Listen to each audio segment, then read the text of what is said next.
Sorry, were you saying something? Okay. So, all right. So with that, I'm going to turn it over to Jay Hasheider. Jay is a local Columbia resident. He has extensive experience working in the industry, in the energy industry, originally starting out working with the Peace Corps, spending some time working for his career with Columbia Water and Light. And he has continued to be an advocate in the energy area. And one of the things that I got the pleasure to work with him on was he was the task force leader for the development of Columbia's climate action and adaptation plan. I'm a little off tonight with the brain because I have these bad allergies, so excuse me for stumbling over what I'm talking about. So Jay was our task force leader, fearless leader, corralling us and getting us all to completion on that project. And as you guys know, the city council unanimously passed that plan in June of 2019. So it was a big achievement. And so Jay has been working diligently for a while now on getting his home to be energy efficient and net zero. So with that, I'm going to turn it over to Jay. He has a presentation, and then he's also willing to take questions. Let's see, we need to share your screen, Jay, right? Yeah. Let's see. I'm wondering if I turn the mic down here, do you think that would affect the people? No, because Or the speaker? Is that too loud? Yeah. Or the static? Okay. Yeah, I'm turn gonna down try the to turn volume. it down. Yeah.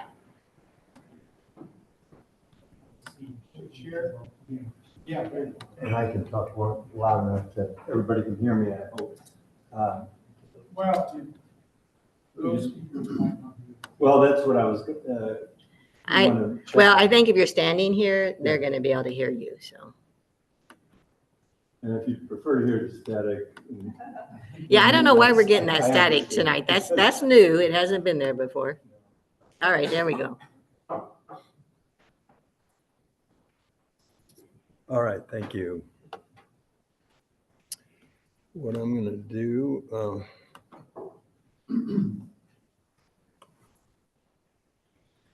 is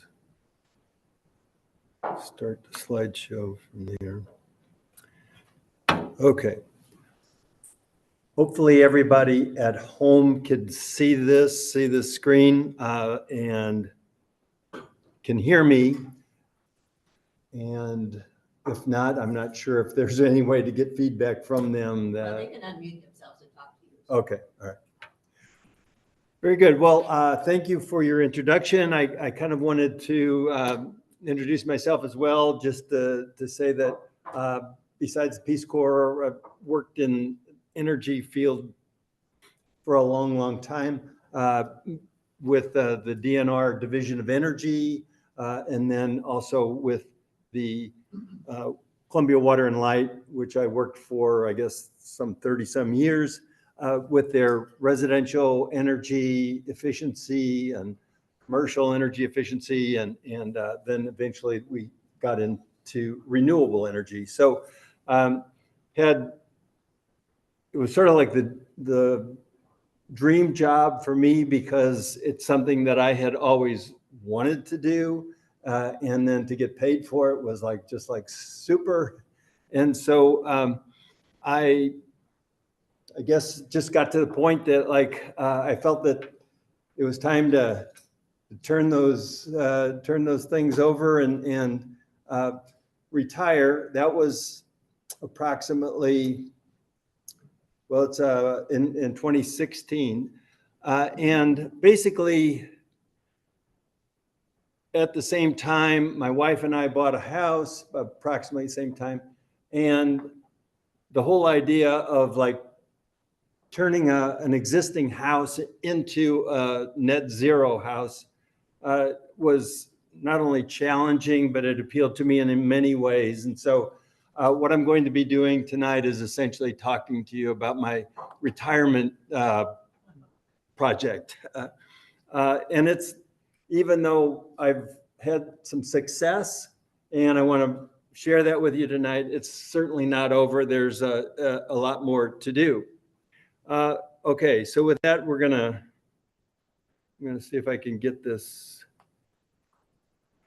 First of all, what is net zero? And the EPA defines it as producing from renewable resources as much energy on site as is used over the course of a year.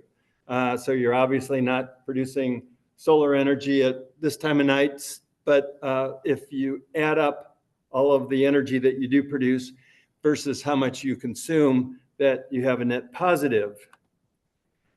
And what I want to do is talk about what I see as the 4 steps that one needs to go through in converting a house, a structure, into a net zero place. And I'm not going to try to pretend that this is a roadmap.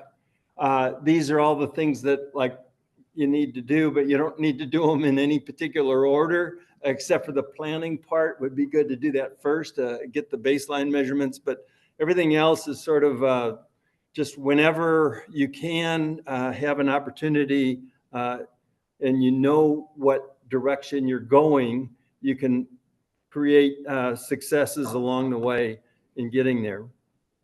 So what the first one is to make a plan.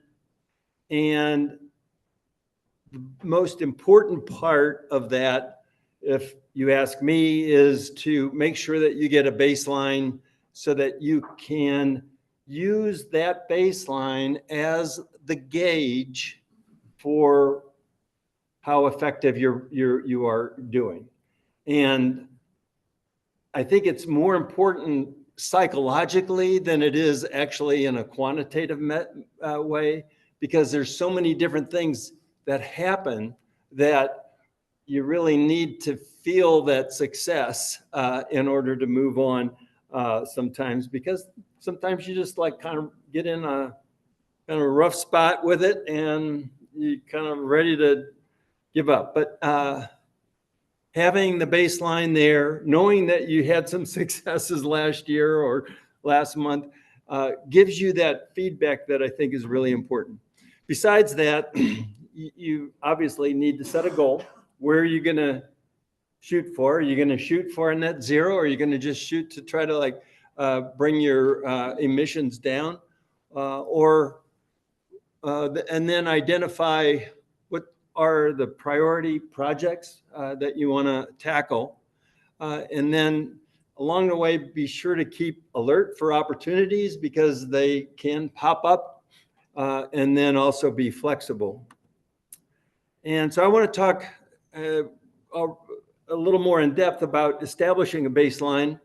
And that is essentially for a home, trying to identify what your energy emissions are for your electric usage, for anything that other utility like natural gas, could be propane or wood, and then also your car transportation. We're just talking about energy consumption at your household at this point. There are many, many other ways that we all contribute to the emission of carbon. The food that we eat, the things that we buy, the other travel that might, things like that. But in terms of just the household, those are the 3 main items that you'd want to establish a baseline so that you could go back in the future and see how well you've done. So what I'm going to do is talk about the ways that you can convert your electric and all these different consumptions into pounds of CO2. And I'm going to start with electricity. What we generally in Columbia, in mid-Missouri, this is kind of like a rough average. It's not exactly one utility or another, but essentially what we're talking about, what Columbia Water and Light's probably out of the 4 utilities here, you're talking about Water and Light, you're talking about Boone Electric, you're talking about Ameren Natural Gas, and Ameren Electricity. But in the city of Columbia, it's that plus the University of Missouri And so this is an average, but it's about 0.82 pounds per kilowatt hour. And so then the average household, now this is quite almost throwing darts, but like you could say that the average household, depending on whether you're going to just say single family homes or what, is 11,000 kilowatt hours. You look at some figures and they have it for as much higher, others that are lower, but 11,000 kilowatt hours is an estimate for an average household. And then you bring those two together. Hi, excuse me. I'm sorry to interrupt you. The screen that I'm seeing in the Zoom is the cover page. I wonder if you're sharing different page, different slide. Oh, So maybe we have to share a different screen. So thanks for letting us know, Monica. Thank you. Let's see.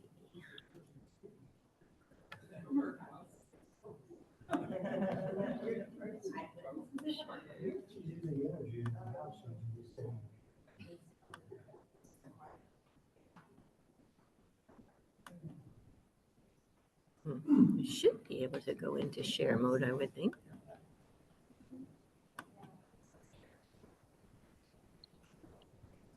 Okay, we're going to try that. Let us know if it didn't work. Okay, thanks. all right. And Carolyn, it's. I just want to check, make sure I had on the time right. It's like 6, almost. It's 6:52. Go to 7:30. Yeah, 7:30, 7:45 Okay. even. Yeah. All right. All right. So we have. Nope. 11,000 times 0.82 gives you 8,900 pounds of CO2 per year for the average electric bill. And what that equates to is 4.1 metric tons of CO2 per year. Okay.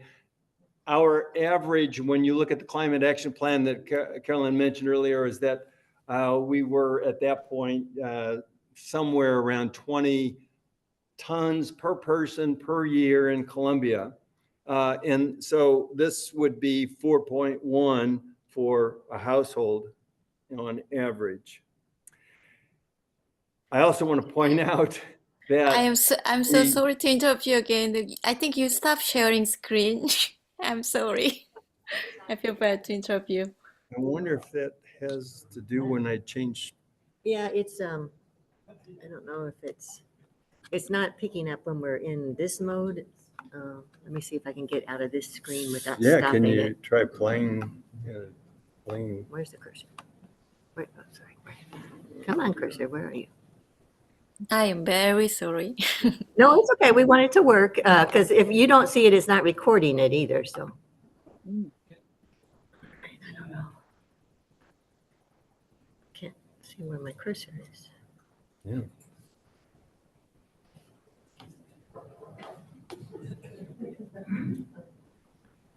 All right, so let's put it in slideshow mode.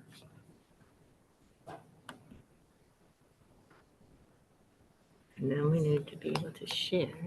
Why does the cursor keep disappearing? There it goes.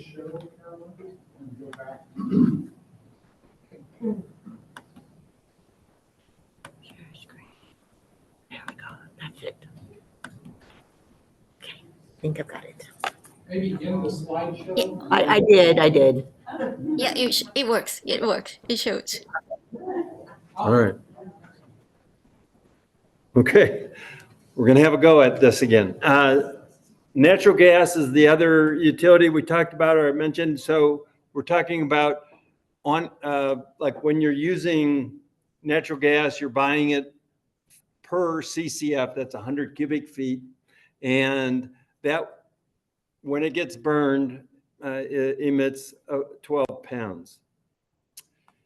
All right, so for some reason, there you go. And again, average 600 CCF per year means that the average home would emit 7,200 pounds of CO2, which is about 3.3 metric tons of CO2 per year. Now we're talking about cars and gasoline that you use.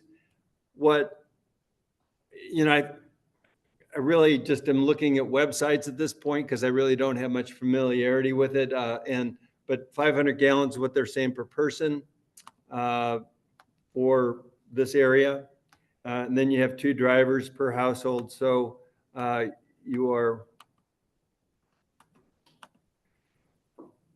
roughly 1,000 gallons a year for that household.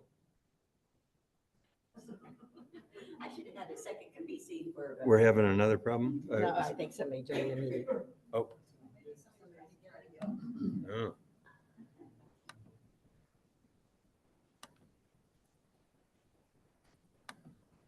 Should have a second PC for these situations.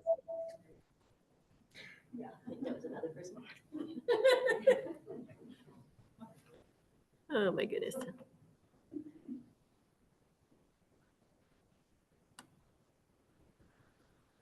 Okay, no, everybody's in. All right. All right.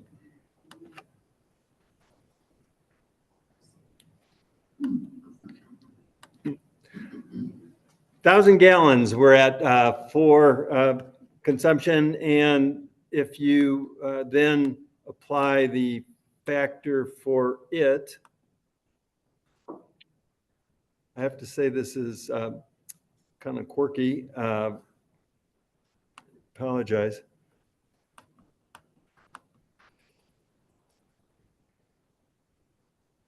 So it's talking about some corrupted files slowing down the computer. That's just, that is just. I don't know why the cursor keeps disappearing. Mm. All right, well, you can ignore it. Okay, If you can get your mouse back where you need it to be. I'm gonna see. It's kind of stuck is what. The problem is. Yeah. All right, there, what was it? All right. Yeah, there you go. So if you have 25, essentially gasoline when you burn it was going to create something on the order of 20, 21 pounds, but a gallon to get it in your car required a lot of energy to get the distillery or the distillation products and then transport it to the gas station. So 25 is an acceptable number per gallon of gasoline, which means that that's 25,000, which is 11.4. Now, if you add those 3 together, you're going to see that household, a lot of it is in the gasoline transportation area, but is 18, almost 19 metric tons per year. And, that's quite a bit of CO2. And I can only say that, it's very, very difficult to try to get an image of what 19 tons of CO2 looks like or feels like. Obviously, it would be pretty heavy if you could carry it.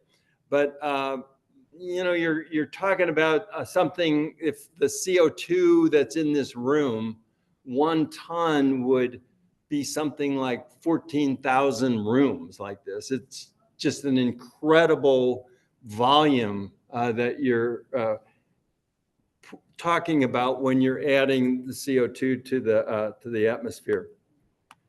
And that CO2 leaves and goes up into the atmosphere. It stays there for a long time, 100 years or better. And so I apologize for this.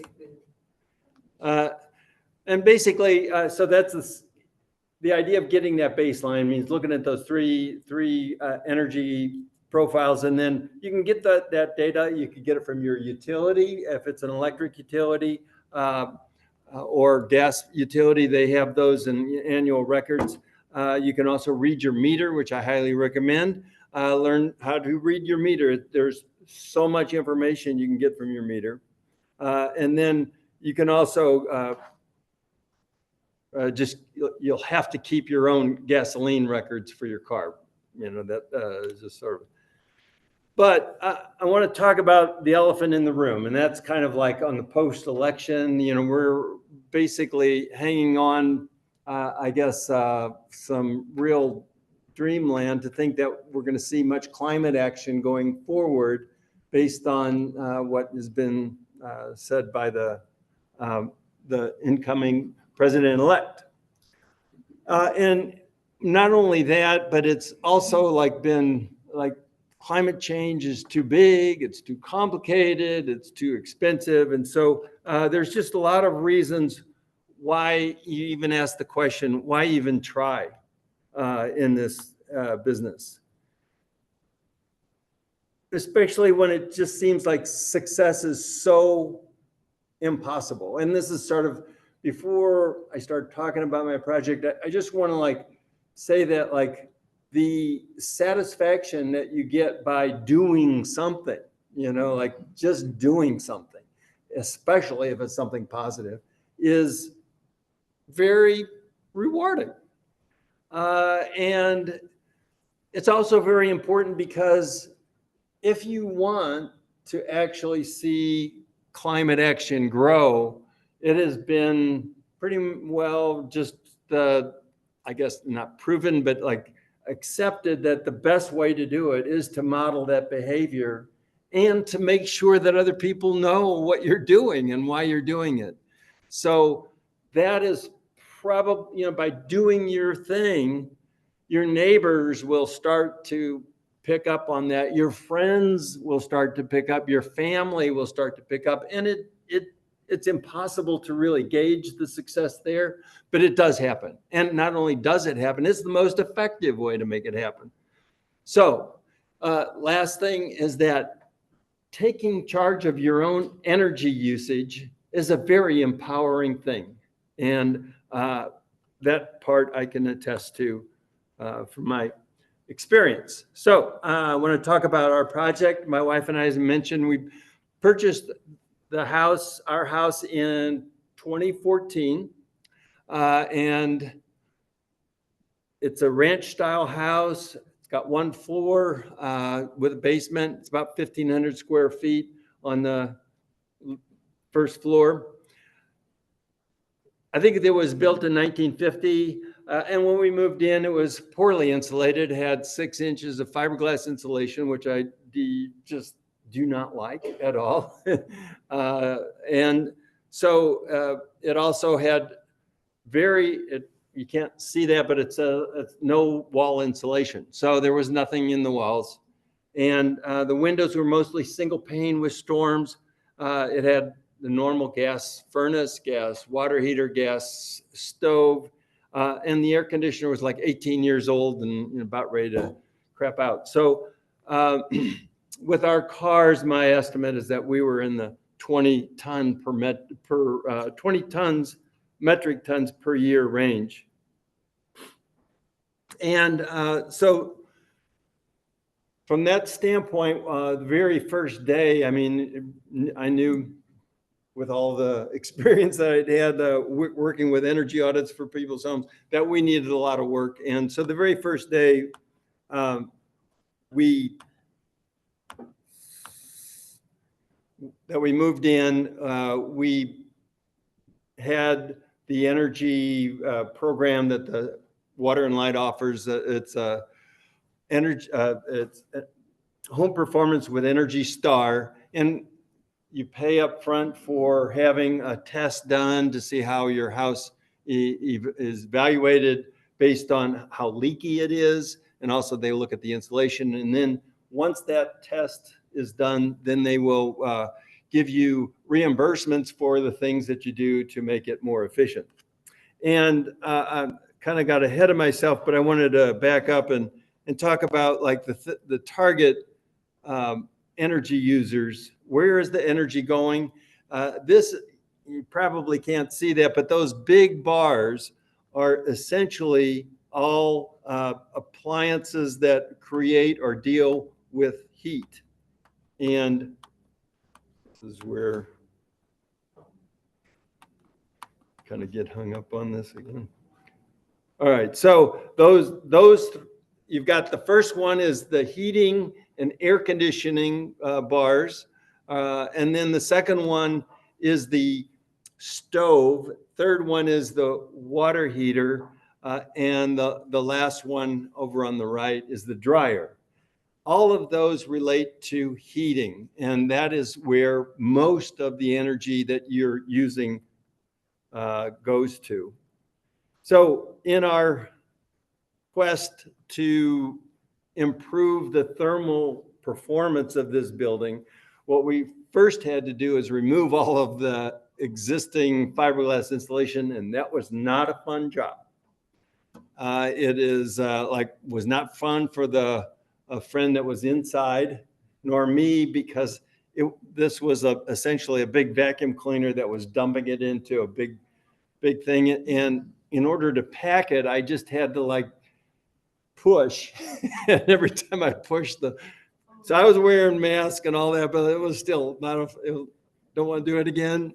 But I'm very glad we got that done, because it did allow us then to go through and actually insulate the attic properly with, we have an R50. We put a foam layer down first, and then on top of that, put the cellulose insulation.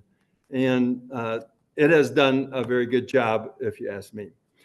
The other thing that I want to mention before is that when you have opportunities, that you try to make sure that you take advantage of them. And what happened here is that the month after we moved in, there was a 5-inch rain, and we had so much water coming into the basement that it was actually spurting out, and it looked like some sort of geyser coming out into the room. So there was about, it got that far off of the wall. It didn't just drip. Another thing, that the basement window was actually had water standing on the outside. So you felt like you're in a submarine looking out through this window, and you were hoping that the window held. Well, it did. But obviously it needed some drainage work. And so we essentially had to dig a foundation drain, and it's quite a complicated story, but why and exactly what was going on. But the excavation pretty much exposed the basement walls. Well, this is not something that the contractor does normally, but I got him to put styrofoam insulation on the outside to protect the basement from losing all the heat. And so they insulated all the way down, and the upper, I think the upper 2 or 3 feet is actually 2 inches, and below that is 1 inch of styrofoam, which has worked out really nicely. But it would not have been a project that I would have taken on had not we had this drainage problem that we had to correct. And I can only say they weren't exactly just thrilled to be able to have to do that, but after we're all said and done, they were kind of proud of the fact that they had gotten that done. Secondly, we also replaced the windows that I was talking about. Instead of the single pane, we put in double pane windows, which had special gas on the inside and had the low E coating on them. And so they have helped considerably. We haven't been able to do all of the windows yet. We're still working on the last 3 or 4, but we've done a good job on the main parts of the house with getting those windows done.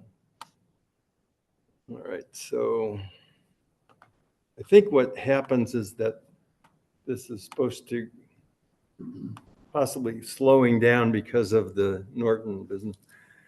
The other thing I mentioned is that there was no wall insulation. And so with walls, the only way that you can insulate walls unless you have some access, is to drill in between each of the stud in the interior, and then you have to drill high and you have to drill low, and then they dump the insulation in. And that was and still is a project that, like, we haven't completely remodeled the living room, so you can still see where those holes were, even though it's been covered up and drywalled. It still hasn't, it's an ongoing project, as I was mentioning.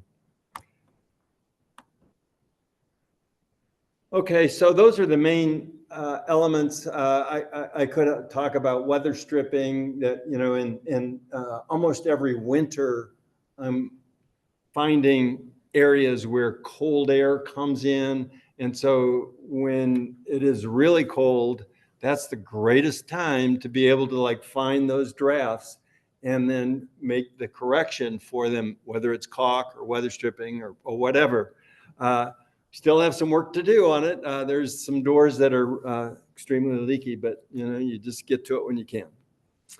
And then step 3 would be to electrify everything. And that is quite a challenge, especially when you start out with the house of like a natural gas fired house, basically. Okay. Pushing too fast. I got too far ahead. Okay. Can you take that? Yeah. But I think it takes some time because of the slow.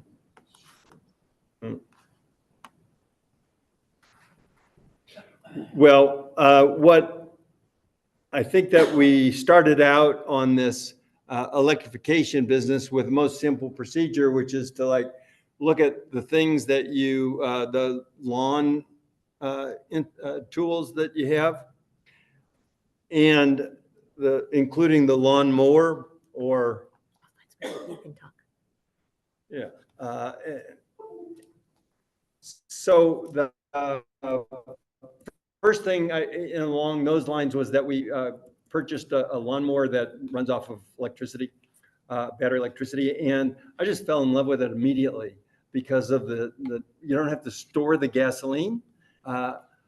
And a side story there is that when we were actually closing on the house, in the contract that I signed, it said that that I will not have any combustible liquid there. I won't have anything, store anything. I said, well, what about our lawnmower? And she said, oh, just sign it. So I was very happy to get rid of that combustible liquid that I was getting stored so that Ben couldn't come and take my house away from me. But in all seriousness, it really is so convenient. What I absolutely love, if something happens, I just flip the mower over and look at the cutting edge or whatever. I don't have to worry about oil spilling out or gasoline. And it also is not, I can have a conversation while I'm walking and having cutting the lawn. Okay, so. Is that where you wanted? Well, not really, but there you go. Here's my lawnmower. And so we replaced all that stuff. The trimmer, the lawnmower, of course, like all the drills and things like that. So we pretty much went battery operated and haven't looked back. The other thing is the electrification of the kitchen. Now, this was a resistance that my wife did not want to really cross because she really liked the gas stove. And most chefs and most cooks will just really say that's the last thing you can take. But I can only say that it had, going backwards, there's just so many advantages to the electric stove. And this is just a simple, resistance. It's not induction or anything. We're kind of thinking that maybe we'd like to go that way, but right now it's just a stove that does everything we need. And really, it has not been a bad change at all for us. Okay, and I also want to say that in this case, not only are you reducing your CO2 that you're emitting, but you're also improving the health of your home. And this is like, I think that somebody mentioned, was it you, Carol? Somebody mentioned that just today they were hearing on NPR how gas stoves emit all of these other products that are not healthy. And that's what this article suggests, is that, you're getting big quantities of carbon monoxide as well as methane and nitrous oxide, which can affect breathing and cause asthma and things like that. So the health is sort of something that's off the charts. If you can improve your health, I mean, how much is that worth to you? And so replacing that stove is important. What you might find is that in order to do that, you're going to have to go back and replace or upgrade your electric service, and so that you have enough amps to do this. But the fortunate thing for this moment is that replacing your electric service is a tax eligible. You get a it's eligible for tax rebates. So how long that's going to last, I don't know. I would encourage you, if you're thinking about doing it, because not only does that give you the ability to do some of these things, but it also improves the value of your home. When you go to sell that house and you've got this upgraded circuit, it's an investment. It's not something that it's not a one-way ticket for that money. Okay, so the next big ticket item for electrification was the water heater. And what I want to say is that first thing we did was to take out the gas and put in a resistance electric water heater, because I thought, it's not that much of a, heard about these heat pump water heaters, but not that much of a deal. And in the process, you can see in this photo way up in the corner that there's looks like a meter over on the left corner. I meter everything. I have special meters just on the water heater so that I can tell you how much actually it used. And it looks just like a regular, electric meter, but you can buy it at the store, have it installed. So the first water heater that we put in, I looked at it every day. And over the course of a year, I think it was almost 2 years that we had it, it was running somewhere around 3,000 kilowatt hours per year. And so that's, okay, you got to have hot water. So then someone talked about how heat pump water heaters they're pretty effective. And so I said, okay, let's put that in. And yes, it was more expensive. I think it was or probably at this point, who knows how much, but it was $2,000 for the water heater.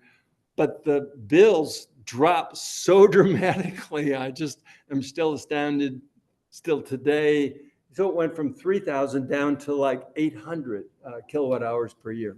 What was the first kind of water heater you used? It's just a resistance, a normal electric, it just heats the water by heating up a coil. And did you consider a tankless hot water heater? Did you compare that in your process? Oh yeah, and the tankless, what it does is it avoids the amount of loss that you're getting with that unit just sitting there.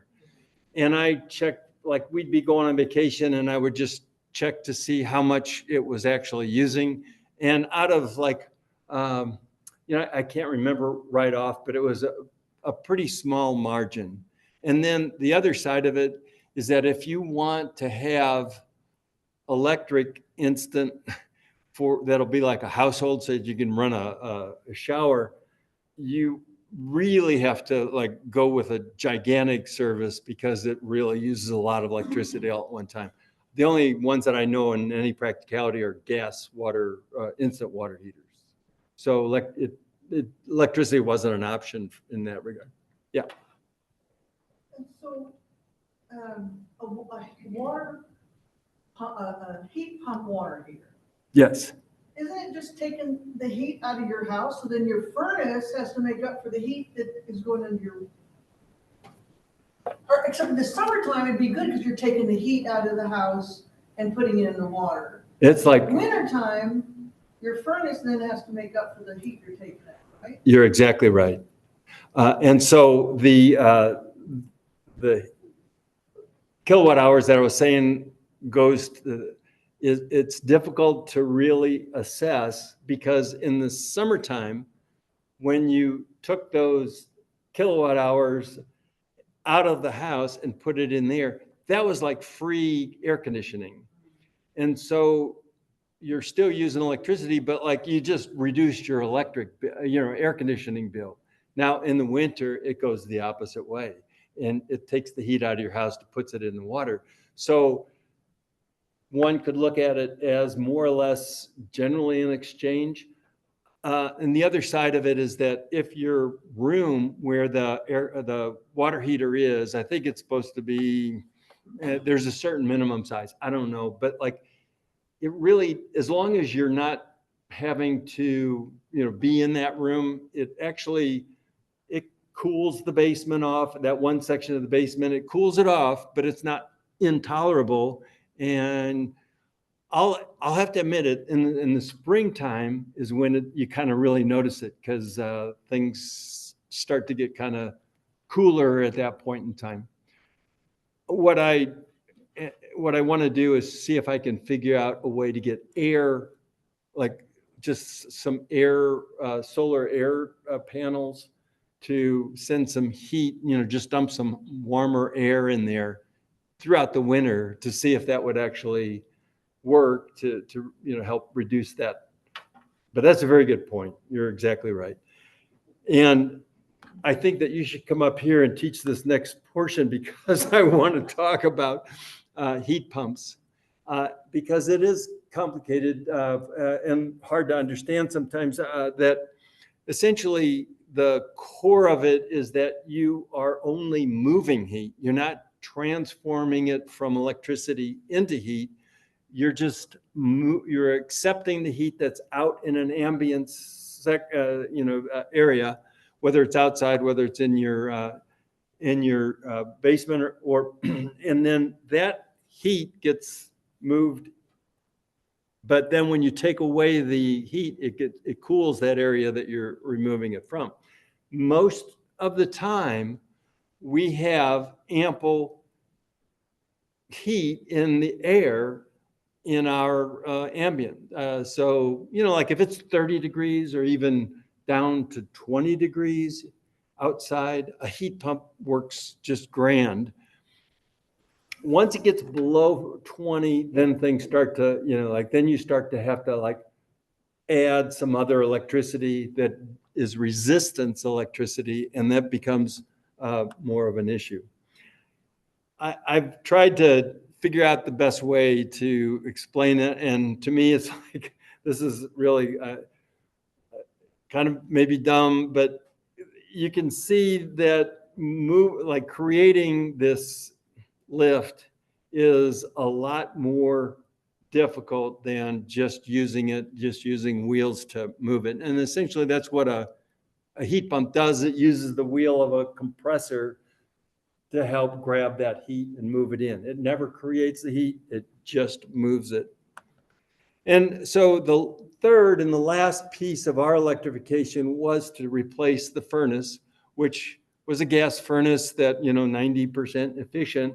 And I have to say that was kind of the hardest thing for me to do because it was a functioning piece of equipment. And I hate to exhaust that, but we did it, and I am very happy with what we installed. We put in these, it's a multi-stage heat pump air conditioner, which means that it will kind of ramp up when the need goes there, but it doesn't have just one size motor that turns on even when you just need a little bit of action. It sort of meets that need with the actual size of power that is in it. And then, so on the inside, also we have a variable speed fan so that it kind of goes up and down as the need increases or decreases, which is extremely important because it's kind of like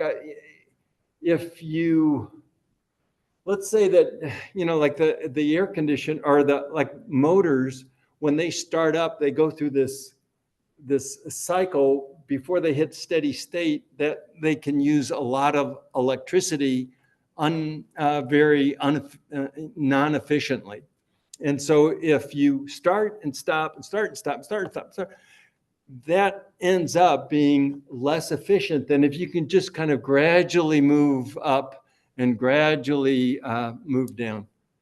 So it really does make a big difference. And we've been very happy with the heat pump, the performance of it, like in terms of providing heat during the winter time.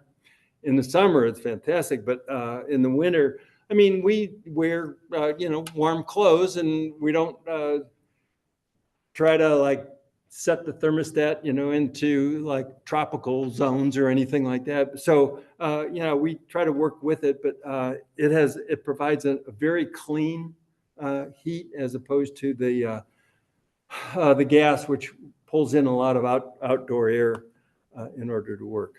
And Celebration Day was when they came and took the gas meter away. Not that I have anything against the Ameren utility, but I can only say that they didn't send me any thank you letter or anything for taking me off their line. The other thing that I mentioned here is that and this is another thing, is that even in your home, methane leaks occur throughout the gas distribution system. And as part of the energy audit, that really opened my eyes to see these, if you start looking at methane, all the gas lines. And that methane is a very potent, it's not something you want to breathe anyway, but it's a very potent gas. And I think that there are very potent greenhouse gas. And so I think that as time goes on, you're going to see that this is really like, there's a lot more to the gas system than we may have thought when we called it just the natural gas. Yeah. Did you get any discount on your insurance when you removed natural gas from your home? No. They should, because it removes a. That's a very good point. Yeah. No, insurance discount, did you say? I don't, can you say that in the same sentence? I don't know. Premium change. Yeah, I haven't seen it go the other way, yes, but okay. The last thing is the idea of the EV. We purchased that like in 1922, and so we've had it a couple of years, and it's been totally enjoyable. Bonnie, my wife, she really likes how spunky it is, and we do see the battery during the winter sort of like becoming much less of a like hardy capacity. And we're planning a trip to St. Louis, and it's kind of like, okay, so this is sort of like going back to, you got to think about it ahead of time. Where are you going to charge up? Where are you, where are you going to stay so that you can charge up overnight, or all those things, and how much, how many miles are you talking about? What is the weather like? I think it's a challenge. I think it's an interesting thing, but there is some things that we have to, it's a learning curve with it. Also, it's a Chevrolet product. All I can say is that I'm not sure that the engineers that designed the car were made they didn't drive in that before because all the buttons and everything just doesn't seem like friendly.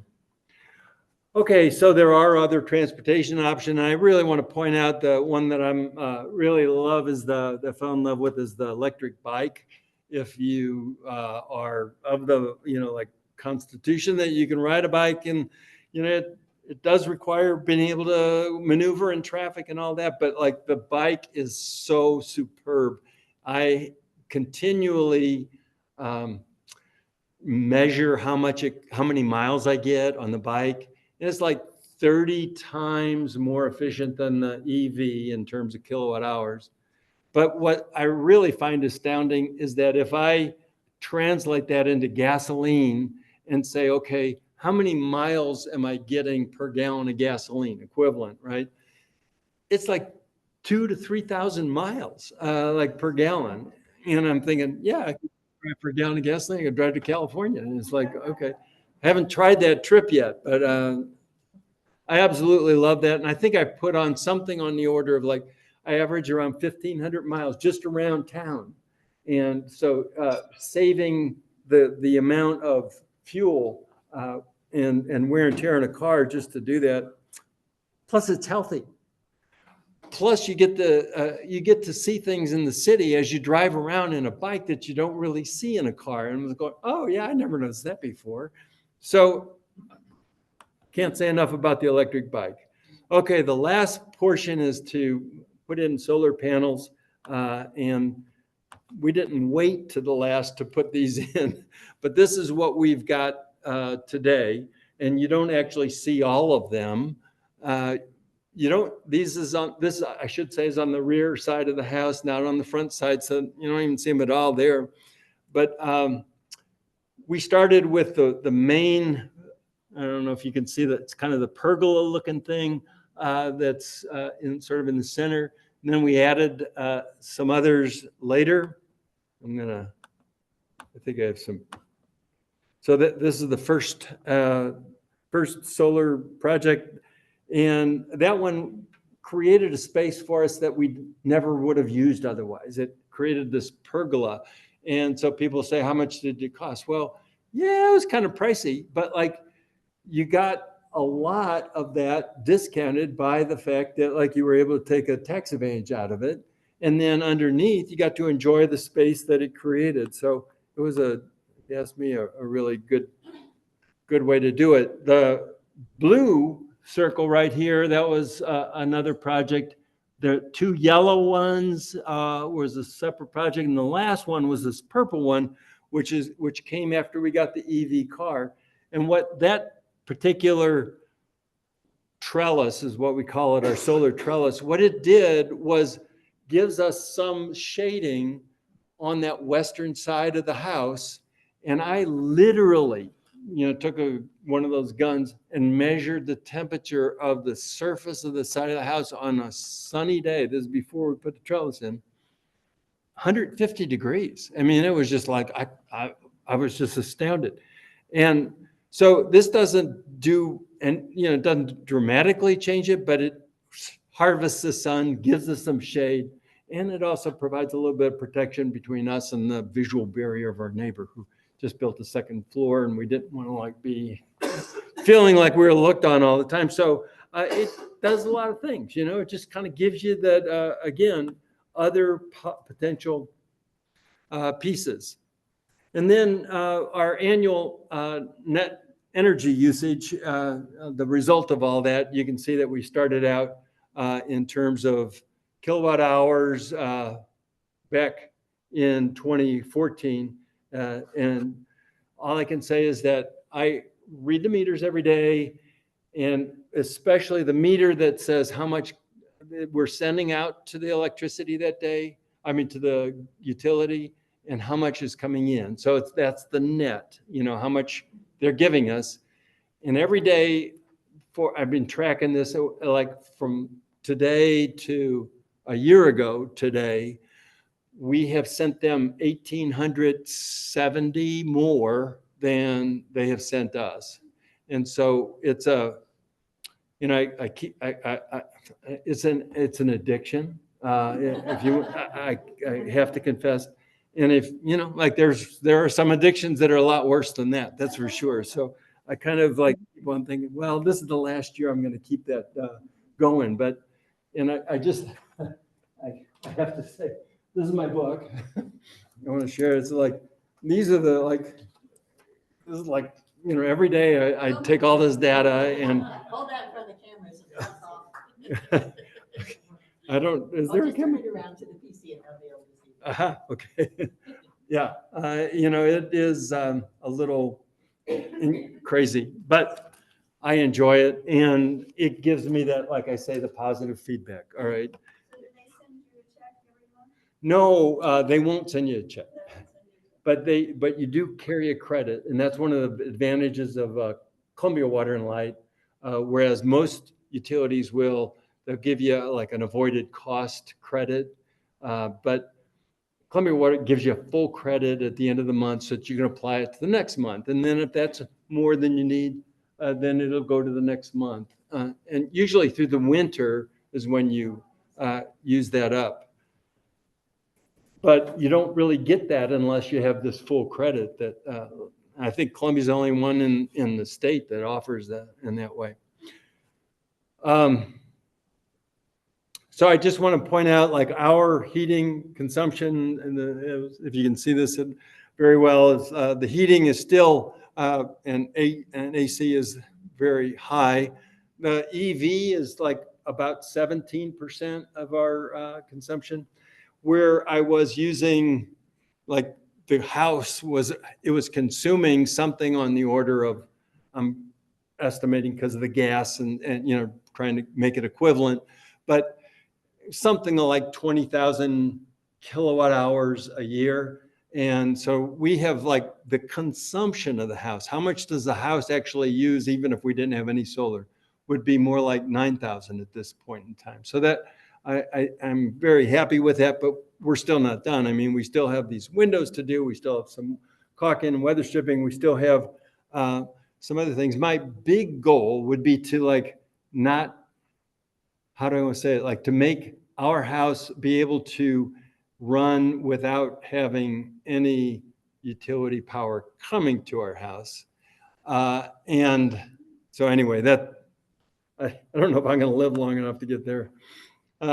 Again, I just want to say that our four steps that we talked about are easily transposed. You can start with switching to renewables and then move. Once you know how much solar you have, then now you can start reducing energy consumption because it sort of becomes a game. And that's always fun to see what you can do. And the last thing I want to do is leave you with what I really find.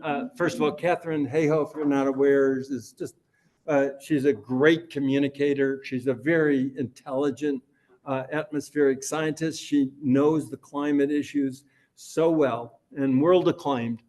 And so she gave these 6 different ways that people can help improve or like help this whole climate movement.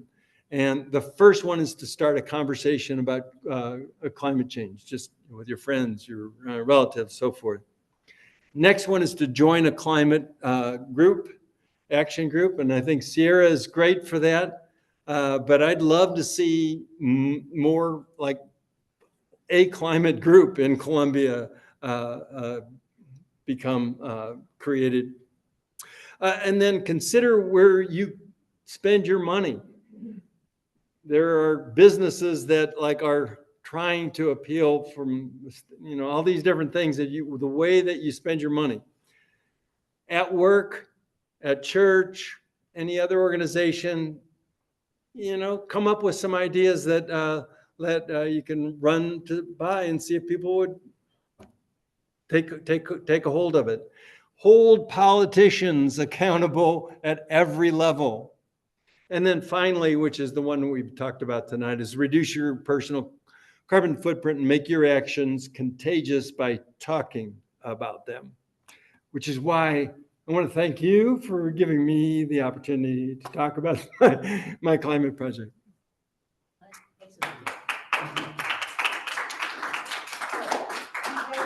More questions?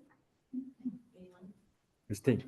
So I'm kind of doing the same thing with my house, but it's taken me 25 years to do. So what I found in my house is when I stopped using the furnace, but I was still using a gas water heater, I was poisoned with carbon monoxide. I didn't realize what was happening. So I always tell people, if you have headaches, suspect carbon monoxide poisoning. Without the furnace heating up the flue, the exhaust from the water heater wasn't being drawn up. Exactly, and it can come back the other into the household. Yeah. And so then what I found out was that in my house, 1960 house, the ductwork is tiny. Mm. But when you call heating and cooling people to come out and put in to size a heat pump, they look at what I've got is a 2-ton, 60 BTU gas furnace, 2-ton air conditioner, and that's what they want to put in. Even though I've super insulated, replaced the windows, sealed up everything, they just go, they don't, it's just not worth their time or effort to really figure out what to do. And most people aren't willing to spend. So my solution though is to have to get a variable, like you said, I'll get a 2-ton unit because it has to be that big for the heating up part of it in the wintertime to get enough heat without having to use any electrical heat added to it, just heat from the heat pump. It has to be a larger 2-ton unit would do my house. But a 2-ton air conditioner in my house is not going to dehumidify properly.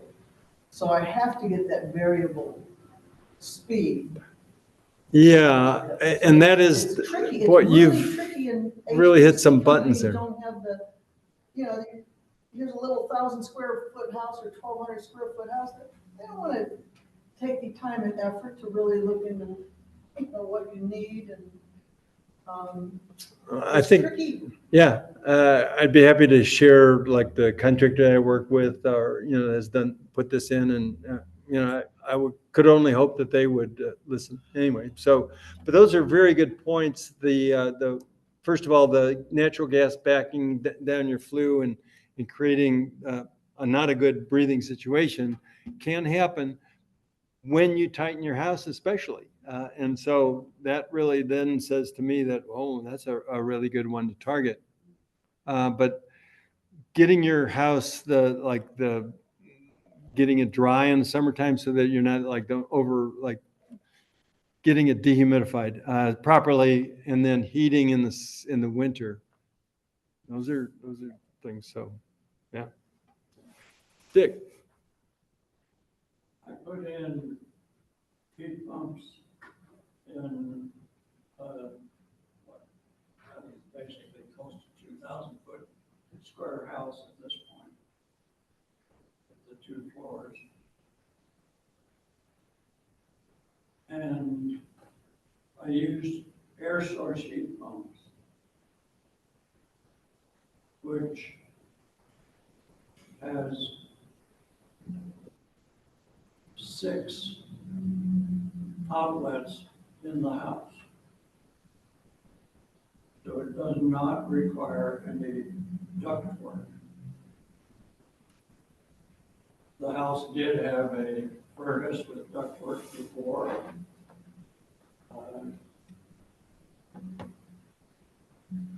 My son is living in that house. He does on occasion turn the furnace on, despite the fact there's no natural gas going to it anymore. Just for the air circulation. Oh, okay. Even it out. All right.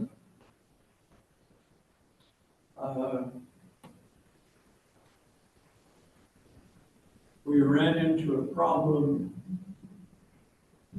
2 years ago when it got really cold. And the heat pumps stopped working.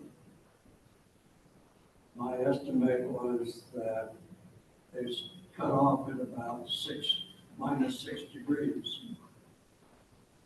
When I complained fairly loudly to the companies that had put them in, they said, "You didn't tell us you wanted to use it to heat with also." Oh, no. So one has to be careful about that. The fact is that the heat pumps It's a heat. that will go, heat pumps are put in for air conditioning primarily and have been for many years.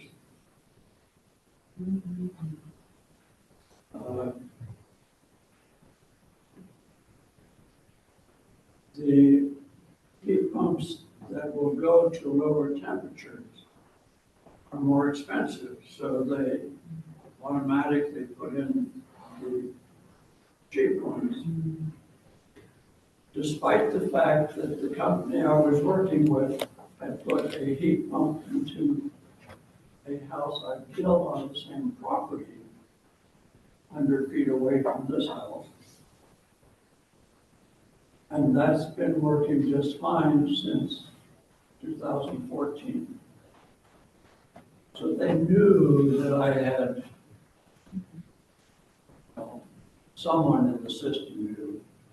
But that information didn't get to the people who were dealing with the house. Well- They looked at the house and there was a gas meter outside it because I hadn't turned that off until I had replaced the system. Unless you have a question, I think I'm going to just say that's a really good point. And I think that also with what Christina's talking about is that like being able to communicate with your heating contractor is extremely important. They are not used to having people interested in climate issues and things like that. So, you know, and they're not going to be until enough people start, as Catherine, start talking about it. But I gladly talk to, you know, happily talk to them about my, you know, what my goal is. And, you know, if they don't want to catch on to that, you know, I'm happy to move on to somebody else. But I've had real good success in doing that. However, I have to say, I'm envious that your heat pump worked that low. Mine doesn't not go into past the single digits, and it definitely kicks on to the resistance at that point. But it does have a backup.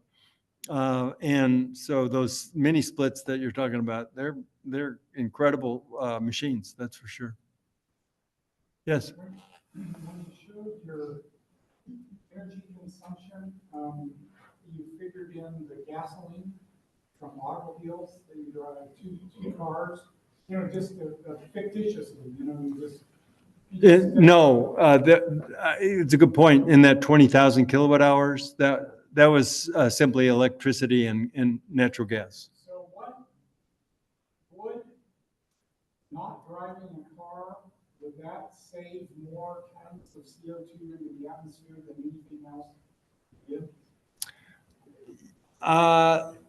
Yeah, I mean, I was kind of like, when I was putting this together, I was actually reviewing that, you know, again, to look at it. And 3 times more. it really depends on how many gallons that you burn when you drive. And I was astounded to know that Missouri is the 4th highest in like consumption per person in gasoline. 4th highest state.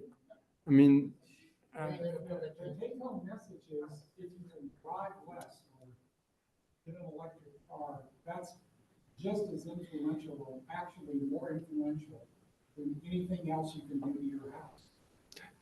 Is that right? Is that right? well, I'm going to say yes, based on average numbers. That's, yes. Somebody is driving your old gas truck. So in a way, that should still be tacked onto your, right? Well, now, That's no fair. I mean, it's kind of no fair. If you can afford to get an electric car, you give your old gas car to somebody, you know, who still has to That drive does it. not increase the number of cars on the road. Okay, that's a That good is, point. they were driving something before and they stopped driving. The point is, you know, if you can stop driving a car or reduce your amount of driving, that's really, really influential in how much CO2 you produce. yeah, compared to average, on average, that's exactly right. Carolyn. Did you explore battery backups yet for your house? For your solar? You know, I did, and actually installed battery in there as well. And, you know, what I haven't found is that it's done anything in terms of climate that allows me to talk about it in a presentation like this. But it is great for having it as a backup in case electricity goes out. And the nuance there is that, like, in order to have a battery system, there's one kind of inverter that only accepts, like, it only works with AC. So it will not support a battery.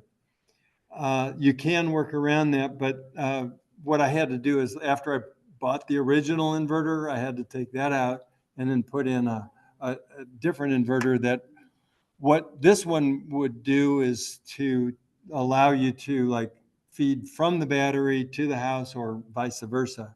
But it only does 4 circuits and, you know, out of a house of like more than, He got cold and had been canceled. so So we're it, gonna try again.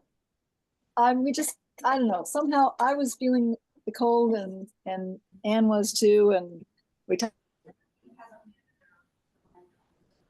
is that a question coming in or? Okay, thank you.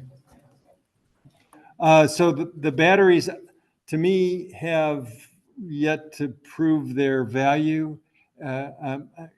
All I can say is that I think down the road they will.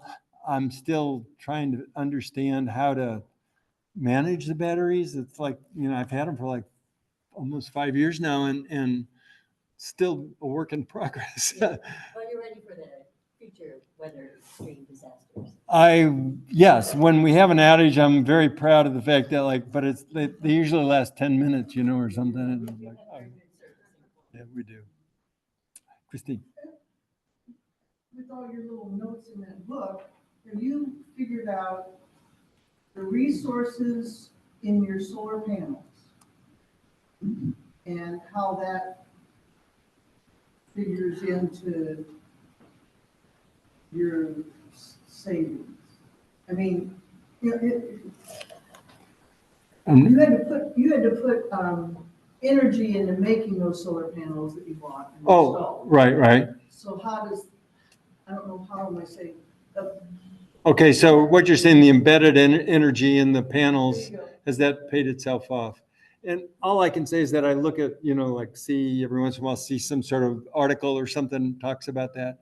And solar panels are actually, they're pretty quick in terms of being able to I mean, you know, once they're out there, as long as they're connected, you know, that embedded will pay itself off fairly quickly.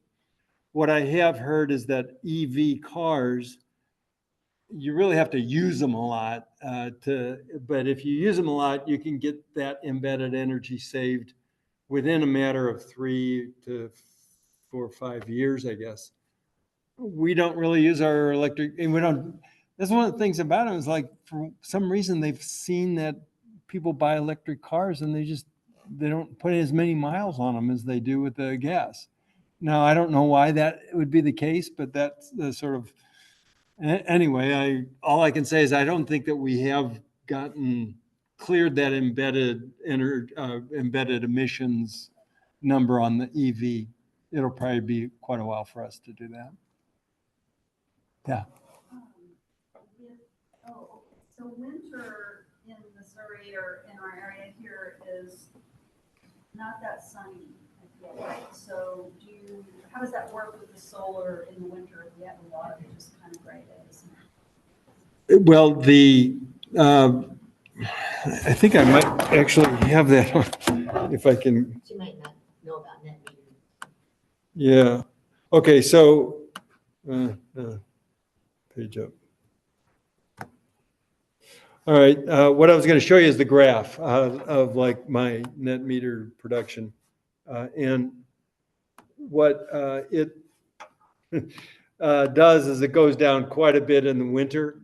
And your energy consumption goes up because the heat that you need all of a sudden, like, you know, Dick was talking about, it goes down to -7. We hit -11 last January. That was like a very cold January. It only lasted briefly, but that was enough to, like, you know, you have to be able to withstand that. And so what happens is that the energy or that you're producing from the sun does go down considerably. From like I will produce in the summertime at the peak, I'll produce 50 kilowatt hours or better. And during, like right now, I think that I'm kind of in the 20 mark, and it'll go down in the teens, you know, by December and January. That's per day. And then like my consumption does the exact opposite. And which is why having annual true up, which is what I was talking about before, really makes a big difference. And so over the course of a year, it all balances itself out. There will become a problem. If everybody put solar on their house like this, then we would get to a saturation point and the utility wouldn't know what to do with the solar energy at that point. We're nowhere near that kind of point, but this is where we have to start getting creative about how we're going to take that extra energy that occurs in the spring and save it for the winter, spring and fall, but mostly in the spring. That's when you're really gigantically, but you don't need a lot of energy. Taking that energy and saving it for the use in the winter is that's the real key. And you get to that, and all of a sudden utilities could, I think, get a lot more interested in solar than they are, in my feeling. But were you saying that Columbia is the only one in Missouri that does that, gives you that credit, and then you get it back later when you need it? Right. So they will. What happened? The net metering that Missouri has, net metering law, says that, let's say at the beginning of the month, like we're just saying every month, beginning to end, you start using electricity and start producing electricity, and it's back and forth. At the end of the month, they look at how much have you sent them versus how much have they sent you. If you sent them more than they sent you, then the normal utility in Missouri is required by state law, for the time being, is required that they pay you the avoided cost. So normally a kilowatt hour is going to cost 12 cents. They will only pay you 3 cents. So at the end of the month, they'll say, oh, well, if you sent us 100 more than you used, we'll give you $3 back. The Columbia utility will say, we're going to keep that $12 and put it on your next as a credit starting day one of the next one. And they are intentionally doing that so that, it's kind of complicated, but like at the end of the March billing, they're supposed to say, okay, if there's anything left after a year, that's the year cutoff, that then they're not going to honor anymore. They'll zero it out. But I don't think they actually do that yet.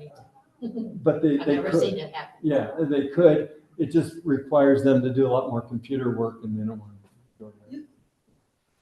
Could you let your neighbor just run an extension cord over and use some of your extra energy?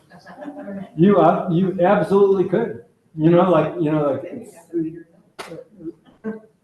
want to do that on a permanent basis, but if you have your neighbor, who needed some electricity for, you could do that on a monthly basis, and you could do it the very last month. So, man, I got 100 kilowatt hours. You want to plug in your hot tub? Fine, it's fine with me. Lose it or use it, right? Yeah, exactly. And I wanted to ask you about, have your solar panels gotten dirty to the effect to the point where it affected your? It's funny. I watched them like in September, I think, or August, and I took this really close data. I never went back to look to see how it did. My guess is that it's not much at all. I don't think that the dirt. Somebody was saying that it's like as if the solar photon goes through the window, it's like a basketball, and it's still finding a whole window that, so you might hit the window frame with some of them, but most of those basketballs are going to go through the window. So that's kind of simplistic, but that's my understanding. And if I do that, get to that analysis, I'll let you know. This will prompt me to get there too, that question. Okay, yes. Is there any concern that a terrorist attack would be a great way to taking out our electrical grid, would be a great way for some other country to attack the United States? And if the grid was out, that goes our communication system as well as household needs and transportation. Well, it's my contention that if we, as a community, let's say this community of Columbia, had 100% penetration of like solar panels running the homes and so forth with battery, that it would be extremely difficult, if not impossible, for a terrorist to deal with that. Now, But when, you said with batteries. yeah. Driving off grid. Yeah. But Well, it's, Capable to go off grid, but not necessarily off grid.